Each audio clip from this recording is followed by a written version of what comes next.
ఇచ్చి రైతులను ఇబ్బంది పెడుతుందో ఆ సమస్యపై ఈ 16 గ్రామాల్లోని ముఖ్యమైన రైతులతో సమావేశం ఏర్పాటు చేయడం జరిగింది.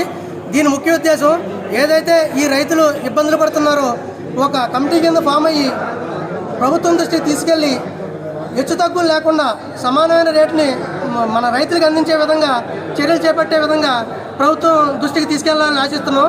గత 4 సంవత్సరాల నుంచి కూడా రైతులందరూ కూడా ఏదైతే ట్రాన్స్ఫార్మర్ పెట్టాలనుకున్నారో ఒక 40 kV పెట్టాలంటే ఈ 4 సంవత్సరాల సమయం గత ప్రభుత్వంలో నుంచి కూడా ఇబ్బంది పడుతున్న పరిస్థితి ఈ ప్రభుత్వం మారిన తర్వాత సబ్సిడీ మీద ట్రాన్స్ఫార్మర్లు ఇచ్చే ప్రయత్నం చేస్తారని ఆశించాం. ఇప్పటి వరకు కూడా దానిపైన ఏ విధమైన చర్యలు తీసుకోవడంతో రైతులు అనేక ఇబ్బంది పడుతున్నారు. రాబోయే రోజుల్లో ఈ ట్రాన్స్ఫార్మర్లపై సబ్సిడీ ఇచ్చి మన రైతులందరికీ కూడా న్యాయం చేసే విధంగా చేస్తారని ఆశిస్తున్నాం. అదేవిధంగా రైతులు కూడా రేట్ల విషయంలో వచ్చేసరికి అమాంతం తగ్గించకుండా ఏదైతే రేట్లు తగ్గుతున్నాయో ఆ పరిస్థితిని ముందుగానే రైతులు తెలిసిపరిచినట్లయితే ఆ విధమైన మెయింటెనెన్స్ చేస్తారని ఆశిస్తున్నాం.